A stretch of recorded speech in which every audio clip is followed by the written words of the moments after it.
कैसे हो आप सब? बढ़िया। तो मैं अभिषेक राय और ये आपका छोटा सा प्यारा सा चैनल कॉन्सेप्ट गुरु अभिषेक।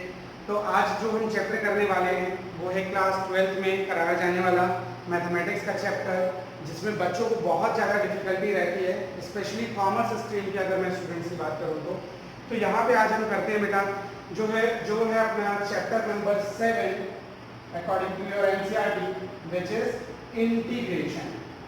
तो हम यहाँ पे इंटीग्रेशन का आज बेसिक कॉन्सेप्ट समझेंगे कि इंटीग्रेशन का मतलब क्या होता है, और कुछ क्वेश्चंस हम देखेंगे और कुछ फॉर्मूले यहाँ पे हम आज देखने वाले हैं। तो देखो, सबसे पहले हम समझ रहे थे कि इंटीग्रेशन होता क्या है। तो थोड़ा सा मैं आपको, जो आपने पार्ट 1 में क्लास 12 के पढ़ा होगा डिफरेंशियल कैलकुलस, जिसमें आपने दो चैप्टर पढ़े, डिफरेंशिएशन पढ़ा, कॉन्टिन्यूटी एंड डिफरेंशिएबिलिटी पढ़ा, और एप्लीकेशन ऑफ डेरिवेटिव पढ़ा, chapter number 5 and chapter number 6। तो थोड़ा सा वहां पे अगर आपको मैं बताऊं उसके बारे में, डिफरेंशियल कैलकुलस के बारे में, तो आपने वहां पे यहाँ पे डिस्कस कर लेते हैं, थोड़ा सा रिकॉल कर लेते हैं डिफरेंशियल कैलकुलस। तो वहां पे आपने पढ़ा डेरिवेटिव, ठीक है, डेरिवेटिव, डिफरेंशिएशन। तो डेरिवेटिव होता क्या है? सिंपल, आपको पता है dy बाय dx। मतलब क्या है इसका? इसके ज्योमेट्रिकल मीनिंग बहुत सारे हैं, ठीक है। तो इसका जैसे एक मतलब होता है rate of change of y with respect to x। मतलब जो y है इस रेट से चेंज हो रहा है विद रिस्पेक्ट टू x। एक इसका ज्योमेट्रिकल मीनिंग ये कहलाता है, और एक कहलाता है बेटा इसका ज्योमेट्रिकल मीनिंग आपका ये हमें क्या देता है? Slope of tangent to curve. Slope of tangent to curve at different points, ठीक है ना। तो डिफरेंट पॉइंट्स पे हमें क्या बताता है? टेंजेंट बताता है, जिसका स्लोप बताता है ये हमें, ठीक है, एट डिफरेंट पॉइंट्स। तो ये एक दो ज्योमेट्रिकल मीनिंग यहाँ पे मैंने बताए। तो यहाँ पे देखा आपने डेरिवेटिव होता है dy बाय dx, और इस डेरिवेटिव निकालने की प्रोसेस को ही हम क्या कहते हैं? डिफरेंशिएशन कहते हैं। सो यहाँ पे अगर मैं बोलूं process of finding out derivative is called differentiation। तो इस प्रोसेस का नाम हमने क्या दिया बेटा? डिफरेंशिएशन। तो ये dy बाय dx निकालने के प्रोसेस को ही हम क्या कहते हैं? डिफरेंशिएशन कहते हैं, और ये डेरिवेटिव कहलाता है, ठीक है, जिसका ज्योमेट्रिकल मीनिंग हमने देखा क्या है? Rate of change of y with respect to x, and इसका एक और ज्योमेट्रिकल मीनिंग है वो क्या है? Slope of tangent to the curve at different points. जैसे अगर मैं इसको और थोड़ा सा आपको समझाऊं, से अपने पास एक टेंजेंट ये रहा, एक slope, sorry, this is the curve, और इस कर्व पे मैं इस पॉइंट पे टेंजेंट पता करना चाहता हूं, तो मैं क्या करूंगा? इस कर्व को यहां पे डिफरेंशिएट कर दूंगा, and the differentiation gives the tangent, and the tangent का स्लोप यहां पे अपने को पता चल जाएगा इस पॉइंट पे। इसी तरीके से बेटा इस पॉइंट पे अगर मैं बात करूं तो मैं टेंजेंट पता कर लूंगा, ठीक है, और उसका स्लोप निकाल सकता हूं डिफरेंशिएट करके कर्व को, और उस पॉइंट को पुट कर दूंगा। वैसे यहां पे मैं पता कर सकता हूं। तो ये सारे क्या आ गए? डिफरेंट अपने क्या आ गए? टेंजेंट्स आ गए, और इन टेंजेंट्स का मैं इन पॉइंट्स पे स्लोप पता कर सकता हूं, वो क्या रहा होगा इन टेंजेंट्स का, ठीक है, स्लोप। तो वो कैसे पता करते हैं? यहाँ पे सिंपली अपने फंक्शन को यहाँ पे हम क्या कर देते हैं? डिफरेंशिएट कर देते हैं। से अपने पास फंक्शन है f is equal to y is equal to fx, so this is the given function, this is the curve, ठीक है। कर्व जो है अपने पास वो दे रखा है fx, जिसका मैंने कर्व को क्या करा? मैंने यहाँ पे डिफरेंशिएशन कर दिया, तो dy by dx कर देते हैं। तो इसका डिफरेंशिएशन करूंगा, you will get f dash x, and if you put the passing point x1 y1 अगर मैं पुट कर दूं, so यहाँ पे f dash x1 आ जाएगा, so you will get the slope of tangent। तो आपको क्या पता चल जाएगा? इस टेंजेंट का यहाँ पे स्लोप पता चल जाएगा, सिंपल डिफरेंशिएशन करने से आपको पता चला। आपने क्या करा? उस फंक्शन का डेरिवेटिव निकाल दिया, तो आपको क्या पता चल गया? स्लोप पता चल गया अपने टेंजेंट का। अब समझते हैं यहाँ पे इंटीग्रेशन क्या है। यहाँ पे इंटीग्रेशन पढ़ाना है हमें, और हम यहाँ पे डिफरेंशियल कैलकुलस की बात करें। तो क्यों बात करें? मैं थोड़ा सा एक आपके डिफरेंशिएशन की बात करूं, डिफरेंशियल कैलकुलस की बात करूं, और इंटीग्रेशन की बात करूं, तो बेटा ये एक दूसरे से कहीं ना कहीं रिलेटेड है, तभी हम यहाँ पे बात कर रहे हैं। अब वो क्या रिलेशन है इसके बीच में, तो आप समझिएगा।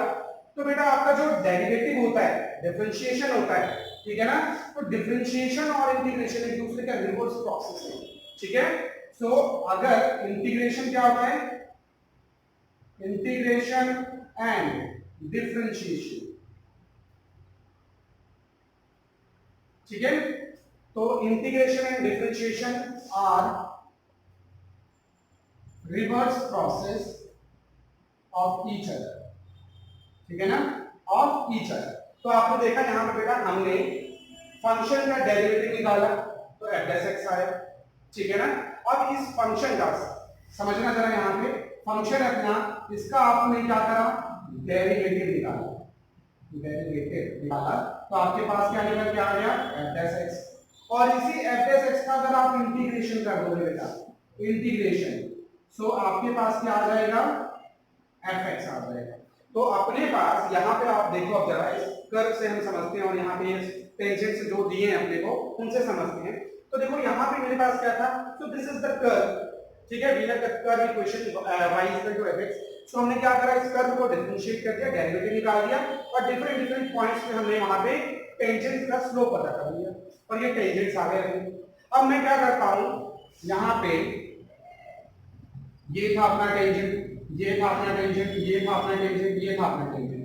तो इन टेंजेंट्स को अगर मैं इन टेंजेंट्स के डिफरेंट डिफरेंट पॉइंट्स को, जो बहुत सारे पॉइंट्स होंगे, उन सारे पॉइंट्स को अगर मैं जोड़ता हुआ चलूं तो मेरे को कहीं ना कहीं अपना कर्व का इक्वेशन मिल जाएगा। आप समझ रहे हो क्या कहना चाह रहा हूं मैं? तो यहाँ पे अपने कर्व का इक्वेशन मिल जाएगा अगर अपने पास, ठीक है ना। हमने क्या करा बेटा, fx था, इसका डेरिवेटिव निकाला, f डैश x आया। अगर अब ये जो f डैश x आया, इन डिफरेंट डिफरेंट पॉइंट्स को, ये जो अपने टेंजेंट्स हैं इनके डिफरेंट डिफरेंट पॉइंट्स को अगर मैं ज्वाइन करता हुआ चलूं, ठीक है ना, तो अपने को क्या मिल जाएगा, कर्व की इक्वेशन मिल जाएगी। So it means if you have f dash x, ठीक है, and you will join the points of f dash x, that is that जो टेंजेंट्स के आपने स्लोप निकाले, जिस पॉइंट्स पे स्लोप निकाले, उन पॉइंट्स को, डिफरेंट डिफरेंट पॉइंट्स को आप ज्वाइन कर दो, you will get the equation of curve, that is fx। तो यही जो रिवर्सिबल प्रोसेस है बेटा, तो देखा आपने fx को मैंने डेरिवेटिव निकाला, f डैश x आया, और fx का अगर मैं इंटीग्रेशन कर दूं तो यू विल गेट fx। तो यही आपका प्रोसेस कहलाता है बेटा, इंटीग्रेशन, ठीक है ना। तो दिस प्रोसेस, तो प्रोसेस ऑफ एंटी डेरिवेटिव, तो इसको बेटा हम एंटी डेरिवेटिव भी कहते हैं, इंटीग्रेशन और एंटी डेरिवेटिव, तो दोनों एक नाम है यहाँ पे, ठीक है ना। तो अगर यहाँ पे एवरेज का हम एंटी डेरिवेटिव या इंटीग्रेशन निकाले, you will get the same function. Okay, जैसे मैं इसको एक छोटे से एग्जांपल से समझाता हूँ आपको। देखो अपने पास एक फंक्शन है बेटा x², ठीक है ना। अब देखो यहाँ पे मैं इसका डेरिवेटिव निकालता हूँ, डेरिवेटिव निकालिए, सबको पता है क्या है, क्या आएगा, 2x आएगा, ठीक है ना। तो इसका डेरिवेटिव क्या आ जाएगा, 2x। तो अगर मैं f डैश x इसका इंटीग्रेशन करूंगा, ठीक है ना, इसका इंटीग्रेशन करूंगा तो क्या आना चाहिए, fx आना चाहिए। मतलब 2x का इंटीग्रेशन क्या आना चाहिए, पता चल गया आपको, वो आना चाहिए x², ठीक है ना। तो ये हम देखेंगे, अभी फॉर्मूले हमारे पास, ठीक है, अभी हम कॉन्सेप्ट सीखेंगे कि किस तरीके से आता है ये। तो अभी के लिए आपको बस ये क्लियर होना चाहिए कि integration is the reversible process of derivative या डिफरेंशिएशन, ठीक है। डिफरेंशिएशन का ये रिवर्सिबल प्रोसेस है, ठीक है, यू डोंट कंफ्यूज। यहाँ पे देखा आपने fx को मैंने डिफरेंशिएट कर दिया, you will get f dash x, and if you integrate f dash x you will get the same function, that is fx, ठीक है। तो यहाँ पे देखो मैंने एक छोटा सा एग्जांपल दिया, fx अपने पास फंक्शन जो है x² है, ठीक है ना। तो इसका आपने डेरिवेटिव निकाला, you will get 2x, and if you integrate 2x you will definitely get x², ठीक है। तो ये आप जरूर देखोगे कि यहाँ पे x² आएगा। अब वो कैसे आएगा, क्या क्या मेथड है जिससे हम ये अप्रोच करेंगे, इंटीग्रेशन का प्रोसेस कैसे होगा, ये सब हम सीखेंगे अभी धीरे धीरे। तो फटाफट पहले इसको पॉज करो वीडियो को और ये नोट कर लो, आप जल्दी से करो बेटा ये।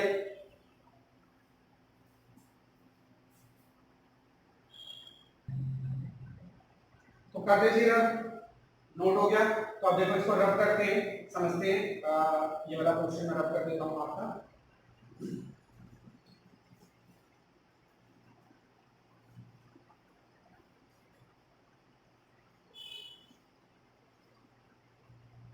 तो देखो आपने बेटा जो इंटीग्रेशन है it is the reversible process of differentiation. ये आपने समझ लिया।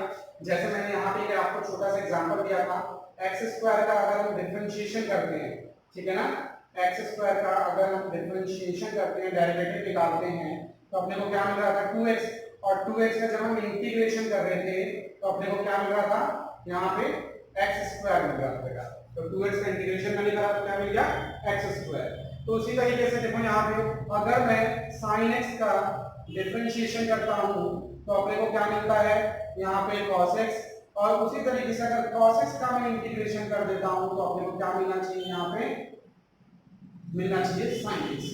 तो ये जो है आपके ध्यान रखना है आपको, मतलब देखो यहाँ पे जैसे मेरे को cos x दे दिया, ठीक है, आप ये समझो जरा, dy dx of x cube है, आप जानते हो उसका क्या होता है 3x स्क्वायर। तो अब आपको बोला गया है यहाँ पे इंटीग्रेट करना है अपने को 3x स्क्वायर dx, ठीक है ना। अब देखो यहाँ पे ऑपरेटर था, यहाँ पे डिफरेंशिएशन का ऑपरेटर हमने देखा था dy dx होता है, तो this is called the operator, ठीक है ना, जिसको हम डिफरेंशिएशन यहाँ पे डेरिवेटिव निकालना बोल रहे थे। वैसे बेटा यहाँ पे ये इंटीग्रल होता है, so this symbol is called integral. तो ये इंटीग्रल का सिंबल कहलाता है, ऑपरेटर है यहाँ पे। उसी जैसे कि हम डिफरेंशिएशन में बेटा ऑपरेटर को किससे दिखाते हैं, dy dx से, उसी तरीके से हम इंटीग्रेशन में अपन ऑपरेटर को किस सिंबल से डिनोट करेंगे, ये रहा सिंबल। तो इसको हम इंटीग्रल पढ़ते हैं इन दिस फंक्शन। यहाँ पे जनरल में डिनोशन लिख देता हूँ, तो ये हो गया अपना इंटीग्रल, और यहाँ पे जो फंक्शन होता है और यहाँ पे dx होता है, सो this is called integral and this is called integrand, and this is, ये क्या है अपना वेरिएबल है यहाँ पे x, जिसके रेस्पेक्ट में हम यहाँ पे डिफरेंशिएशन कर रहे हैं, यहाँ पे हम क्या कर रहे हैं, इंटीग्रल कर रहे हैं बेटा, इंटीग्रेशन कर रहे हैं। So variable with respect to x we are getting our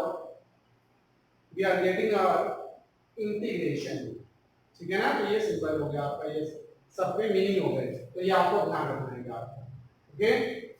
तो नोट डाल के आप बना सकते हो, वहां पे लिख सकते हो क्या क्या इनके मीनिंग्स हैं, ठीक है। तो this is called integral, this is called integrand, और ये है अपने फंक्शन को हम किसके रेस्पेक्ट में हम क्या कर रहे हैं, इंटीग्रेशन कर रहे हैं। तो ये वेरिएबल बताता है, जिस वेरिएबल के रेस्पेक्ट में हम अपने फंक्शन को क्या करते हैं, इंटीग्रेशन करते हैं, okay.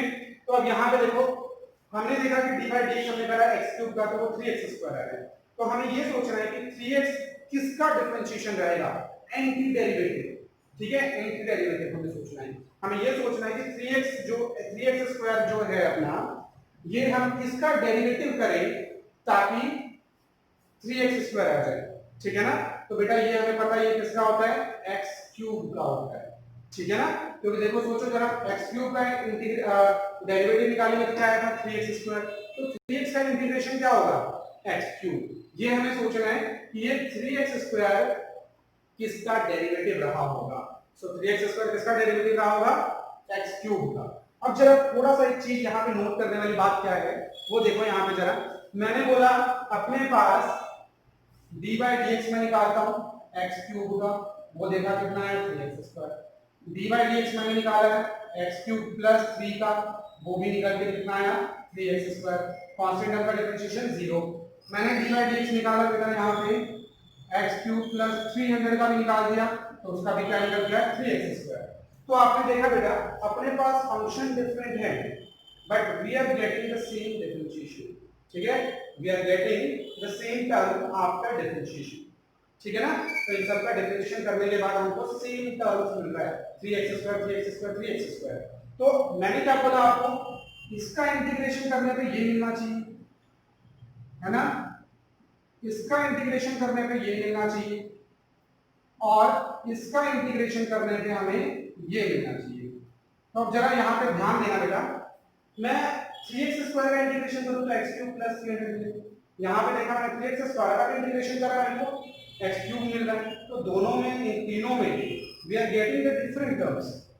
How is it possible, ठीक है, कि मैं 3x स्क्वायर का इंटीग्रेशन करूँ, we are getting x cube and we are integrating 3x square and then we will get x cube plus 3, and if we integrate 3x square then we will get the different terms x cube plus 300, तो हमें different terms मिल रहे हैं। तो ये कैसे possible है? ये देखो यहाँ पे, इसका मतलब है कि जब हम इंटीग्रेशन, जो हमें डेरिवेटिव करने के बाद कुछ रिजल्ट मिल रहा है, उस रिजल्ट में जो कांस्टेंट टर्म है वो क्या हो जा रहा है? जीरो हो जा रहा है। तो जीरो का इंटीग्रेशन जो आए वो हमें यहाँ पे जो डेरिवेटिव में प्रेजेंट करना, वो कांस्टेंट हम देना चाहिए। तो इसको हम, ठीक है, इसको हम कैसे एलिमिनेट करते हैं? ये जो हमारी गलती हो रही है यहाँ पे, इसको हम एलिमिनेट करते हैं बेटा प्लस कांस्टेंट टर्म लगा के, कि कुछ कांस्टेंट टर्म रहा होगा वो जो कि जीरो बन गया जब हमने उसका डेरिवेटिव करा, वो हमें नहीं पता। That might be zero, that might be 1 2 3 300, ठीक है, कुछ भी हो सकता है ये कांस्टेंट टर्म। तो देखो अब इसका मैं इंटीग्रेशन करूंगा तो x क्यूब का इंटीग्रेशन, सॉरी, अब मैं इसका डेरिवेटिव करूंगा, ठीक है ना, अब इसका डेरिवेटिव करूंगा तो वो क्या आ जाएगा? 3x स्क्वायर आ जाएगा, ठीक है ना। अब इंटीग्रेशन, सॉरी, इसका डेरिवेटिव करने के बाद अपने को क्या मिलेगा? 3x स्क्वायर मिलेगा और कांस्टेंट टर्म का जीरो, तो इंटीग्रेशन जब हम करेंगे तो कांस्टेंट टर्म मिलेगा अपने को, ठीक है ना, समझ में आया? तो इस जो यहाँ पे गलती हो रही है इसको हम किस तरीके से सुधारते हैं बेटा? हम इंटीग्रेशन करने के बाद जो रिजल्ट आता है उसमें, मतलब जो हमें फंक्शन मिलता है उसमें हम क्या करते हैं? कांस्टेंट टर्म ऐड कर देते हैं, ठीक है ना।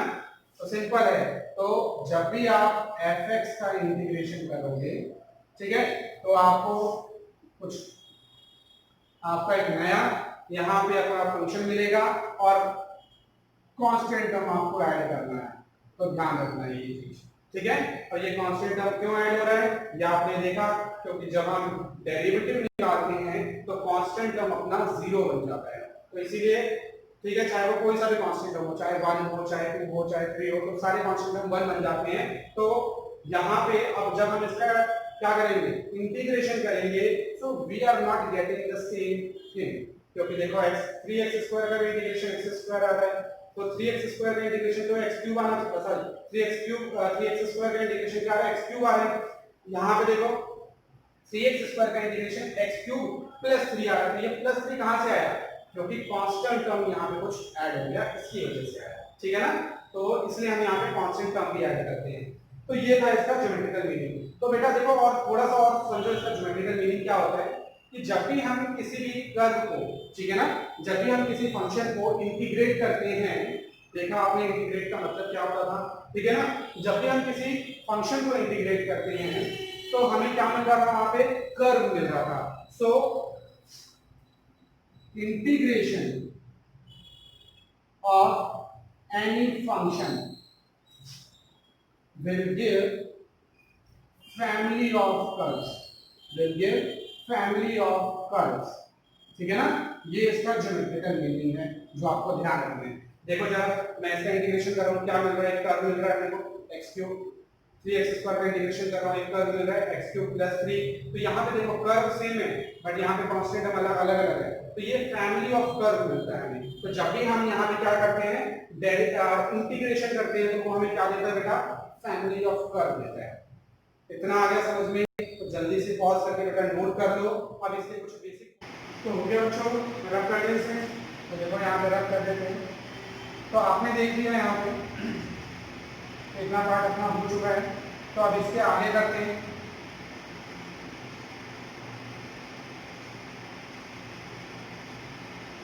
देखो तो इसके आगे बेटा अपना हमने देखा कि किसी भी फंक्शन का हम यहाँ पे इंटीग्रेशन कर रहे हैं तो अपने को मिल क्या रहा है? πx + c मिल रहा है, where c is some constant term, ठीक है ना। और ये क्या रिप्रेजेंट कर रहा था? This represent the family of curves, ठीक है। ये क्या रिप्रेजेंट कर रहा है अपने को? फैमिली ऑफ कर्व्स रिप्रेजेंट कर रहा है, ठीक है ना। और ये हमें बताता क्या है? तो ये हमें बताता है कि हम किस फंक्शन का डेरिवेटिव ये होगा, ठीक है ना। इस फंक्शन का अपना जो इंटीग्रेशन है ये हमें क्या बताता है कि अपने किस फंक्शन का डेरिवेटिव करेंगे तो ये पार्ट आया होगा। ये चीज हमें बताना है यहाँ पे। तो समझना जरा, on the basis of constant term आपका जो इंटीग्रेशन होता है वो दो तरीके का होता है। तो अगर मैं बोलूंगा इंटीग्रेशन तो वो दो तरीके का होता है। एक होता है आपका indefinite integral and second one is definite integral. ये दो तरीके के होते हैं, डेफिनेट और इनडेफिनेट इंटीग्रल। तो ये जो हमने करा, ये अभी जो मैंने आपको सारा इंट्रोडक्शन दिया, तो ये था इनडेफिनेट इंटीग्रल का। ठीक है, तो समझ में आया इनडेफिनेट इंटीग्रल क्या है अपना। तो इनडेफिनेट क्यों बोल रहे हैं, क्योंकि यहाँ पे डेरिवेटिव बहुत सारे हो सकते थे। जैसे अगर मैंने बताया था एक्स स्क्वायर का डेरिवेटिव मैं निकालता हूँ, ठीक है, तो वो क्या आता था 2x divide dx of x square plus 2 कर दूं तो उसका भी क्या आएगा 2x आएगा। ठीक है, तो इस तरीके से एक्स स्क्वायर प्लस 100 कर दूं उसका भी डेरिवेटिव क्या आएगा 2x आएगा। तो इन सब के क्या है, ये इनडेफिनेट आंसर आ गए, क्योंकि कांस्टेंट टर्म बहुत सारे ऐड हो सकते हैं, कुछ भी हो सकता है, तो इसलिए इसको हम क्या कह रहे हैं, इनडेफिनेट इंटीग्रल कह रहे हैं। ठीक है, क्योंकि यहाँ पे इनका इंटीग्रेशन जो होगा वो हमें एक स्पेसिफिक डेफिनेट आंसर नहीं दे रहा है, वहां पे वो फैमिली ऑफ कर्व्स बना रहा था ना, जैसे हम इसका इंटीग्रेशन कर रहे थे तो we are getting the family of curves. It means ढेर सारे अपने आंसर्स पॉसिबल थे। It depends on the constant. ठीक है, कांस्टेंट 0 भी हो सकता था, 1 भी हो सकता था, 2 भी हो सकता था, तो इसीलिए ये इनडेफिनेट इंटीग्रल कहलाता है। अब डेफिनेट इंटीग्रल समझते हैं क्या होगा। ठीक है ना, अब देखो अपने पास ज्योमेट्रिकल इंटरप्रिटेशन इसका समझ लेते हैं। ये तो हमने क्या करा, इंटीग्रेशन कर दिया। इंटीग्रेशन कर दिया, जो अपने स्लोप्स थे टेंजेंट थे, तो जो पॉइंट्स आ रहे थे बेटा उन पॉइंट्स को मैंने ज्वाइन करा। ठीक है, और एक कर्व बन गया अपना। अब इस कर्व को मैं क्या करता हूं बेटा, x is equal to a से x is equal to b तक डिफाइन कर देता हूं। ठीक है, ये कर्व बन के आ गया fx। ठीक है ना, ये कर्व आ गया अपना निकल के fx आ गया, तो ये इनडेफिनेट इंटीग्रल से आ गया ये अपना से। ठीक है ना, तो यहाँ पे अगर ये कर्व डिफाइंड है x is equal to a से x is equal to b तक, which means f dash consider, मैं लिख देता हूं यहाँ पे, consider a function fx which is differentiable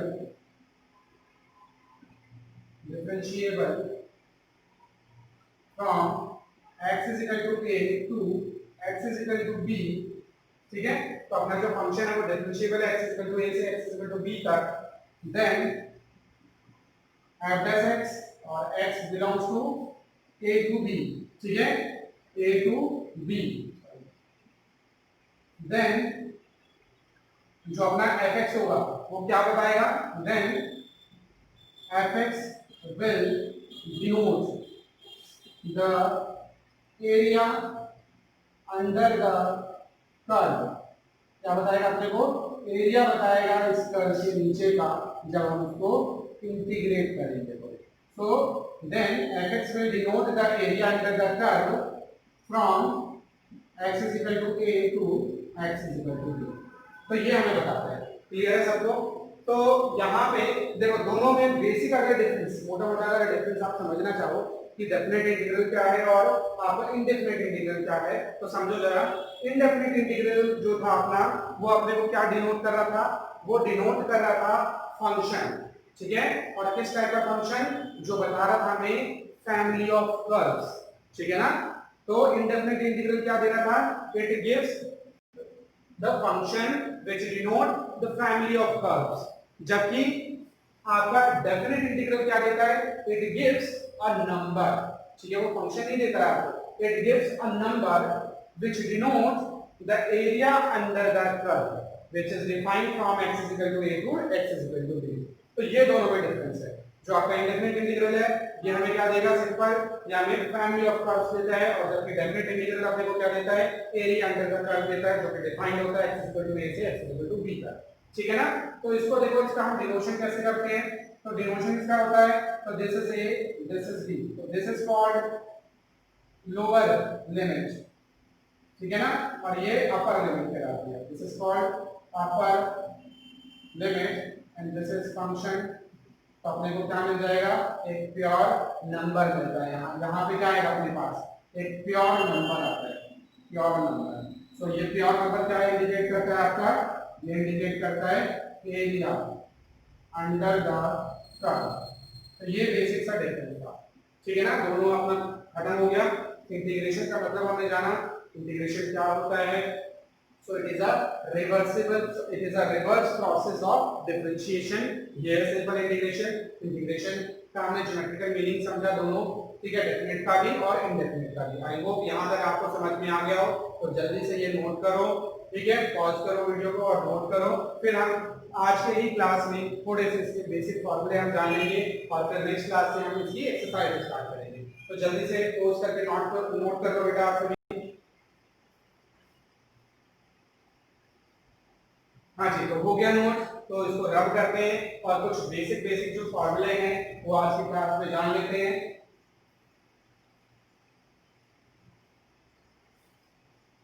तो देखो बेसिक फॉर्मूले जो है बेटा तो आपको रटना नहीं सिखाऊंगा मैं यहाँ पे, ठीक है, लर्न नहीं करना, आपको समझना है किस तरीके से आया है, ठीक है। तो इसके लिए आपको डिफरेंशिएशन आना चाहिए। तो डिफरेंशिएशन देखो यहाँ पे आपको कोरिलेट करके दिखा रहा हूँ ताकि आप इजीली आपको अंडरस्टूड हो क्या चल रहा है, ठीक है ना। तो देखो यहाँ पे हम कुछ बेसिक फॉर्मूले हैं जो आप याद रख लेते हैं यहाँ पे। तो देखो अगर आपको याद हो dy dx ऑफ, ठीक है ना, dy dx of sin x क्या होता था, cos x होता था, ठीक है ना। दूसरा dy dx of cos x क्या होता था माइनस का sin x होता था। तीसरा dy dx of tan x क्या होता था, तो sec स्क्वायर x होता था। चौथा dy dx of cosec x क्या होता था, वो होता था cosec x into cot x, ठीक है ना। फिर dy dx of tan x sec x क्या होता था, वो होता था sec x into tan x होता था। ये इसमें माइनस आता है बेटा यहाँ पे, सॉरी। और इसके बाद dy dx of cot x क्या होता था, वो होता था माइनस का cosec स्क्वायर x, ये होता था। तो देखो इनके अब इंटीग्रेशन क्या होंगे, तो मैंने बताया बेटा आपको ये सोचना है सिंपल कि इसका डेरिवेटिव क्या होगा, ठीक है ना। तो यहाँ देखो जरा इंटीग्रल cos x बोला, तो हमें ये सोचना है इसका डेरिवेटिव क्या रहा होगा, इसका डेरिवेटिव क्या रहा होगा बेटा, ठीक है। किसका हमने डिफरेंशिएशन करा होगा कि हमें cos x आया होगा, ठीक है ना। हमने इस पार्ट का डिफरेंशिएशन करा होगा कि we will get cos x, तो किसका डिफरेंशिएशन करा है हमें sin x का, so sin x, so this is called antiderivative and because this is indefinite integral we will add some constant term, ठीक है ना। बस दूसरा इंटीग्रल sin x, ठीक है ना, ध्यान रखना है। तो देखो हमें ये सोचना है sin किसका हमने डेरिवेटिव करा होगा कि sin x आया होगा, तो किसका डेरिवेटिव पे sin x आता है cos के, और उसके डेरिवेटिव पे क्या आता है बट माइनस sin x आता है। तो आपको आंसर क्या करना है, माइनस का cos x लिखना है, ये सोचना है ये माइनस इधर चला गया, ठीक है, और प्लस सम कांस्टेंट टर्म। तो इसी तरीके से इंटीग्रल sec स्क्वायर x, ठीक है, dx सॉरी dx लगाना है हमें क्योंकि विद रिस्पेक्ट टू हम dx कर रहे हैं इंटीग्रेशन, x के रिस्पेक्ट में कर रहे हैं इंटीग्रेशन, ठीक है। sec स्क्वायर x का देखो क्या किसका डिफरेंशिएशन करा होगा कि sec स्क्वायर x आया होगा, तो सिंपल है tan x का, तो tan x plus some constant और integral cosec x into cot x, तो किसका डिफरेंशिएशन आपने करा होगा कि cosec x into cot x आया होगा, तो याद करो बेटा किसका होता है आपका cosec x का, cosec x का डिफरेंशिएशन क्या होता है माइनस का cosec x into cot x, तो ये सोचो माइनस इधर चला गया सिंपल, तो इसका आंसर क्या आ जाएगा माइनस का cosec x प्लस c। फिर करते हैं हम यहाँ पे, तो integral sec x into tan x dx, तो देखो आपका याद करो किसका आपका डिफरेंशिएशन जो होता है वो sec x tan x होता है, तो याद आया sec x का दिखा दिया मेरे सामने, तो sec x प्लस c। फिर 6 करते हैं बेटा इंटीग्रल cosec स्क्वायर x का, तो ये किसका डिफरेंशिएशन होता है वो माइनस cot x का, माइनस का cot x प्लस c। एक और हम छोटा सा कर लेते हैं फॉर्मूला, वो है 7th अपना formula d by dx of x की पावर n, तो याद है इसका क्या होता था डिफरेंशिएशन, पावर नीचे उतरती थी और एक पावर कम हो जाती थी, तो ये होता था, ठीक है ना, यहाँ पे ये होता था बेटा, और यहाँ पे n की वैल्यू 0 नहीं होती है कभी, ठीक है ना, यहाँ पे n की वैल्यू कभी 0 नहीं होती है, तो n is not equal to 0 here. अब यहाँ पे देखो, यहाँ पे अगर हम बात करते हैं, अच्छा यहाँ पे n की वैल्यू 0 हो सकती है ना, कोई दिक्कत नहीं है, n की वैल्यू 0 होगी तो देखो ये x की पावर 0 इज 1, 1 का डिफरेंशिएशन क्या होता है 0, यहाँ पे 0 डाल सकते हैं, तो सबके लिए डिफाइंड है यहाँ पे। अब यहाँ पे देखते हैं बेटा, ठीक है 7 3, तो यहाँ पे x की पावर n का इंटीग्रेशन क्या होता है, वो होता है x की power n plus 1 upon n plus 1 और प्लस सम कांस्टेंट टर्म। यहाँ पे जो होता है n की वैल्यू -1 नहीं होती है, ठीक है ना, क्योंकि n की वैल्यू -1 होगी तो ये नॉट डिफाइंड आ जाएगा। और साथ ही साथ ये जो है x की पावर अपना फंक्शन क्या बन जाएगा, फंक्शन बन जाएगा x की पावर -1 व्हिच मींस 1/x, ठीक है ना। तो 1/x का आंसर ले लीजिएगा कभी भी। तो n की वैल्यू यहाँ पे -1 नहीं होती है, ये ध्यान रखना है आपको। तो ये सात हमने बेसिक फार्मूला लगे हैं, बहुत ही बेसिक फार्मूले हैं जो हमारी फर्स्ट एक्सरसाइज में हमारे काम आने वाली है। तो पॉज करो बेटा, इसको वीडियो को पॉज करके जल्दी से इनको नोट कर लो और इनको बेटा नेक्स्ट क्लास के लिए आपको क्या करना है, इन फॉर्मूलों को अच्छे से पढ़ के रखना है, ठीक है। जब आप पढ़ लोगे बेटा तभी हम इसके बाद हम एक्सरसाइज जो है अपना 7.1 कर पाएंगे। तो आपको करना क्या है, बैठिए, इस पूरी वीडियो को देखिए, पॉज करो समझो, पॉज करो समझो, नोट करो, नोट्स बनाओ, ठीक है। और जहां पे दिक्कत आती है बेटा, you will go through my comment section and ask any query, I am here to help you, ठीक है। तो बेटा आज के लिए इतना ही करते हैं, बाकी फिर नेक्स्ट क्लास में मिलते हैं आगे नए लेक्चर के साथ। ओके बेटा, गुड बाय।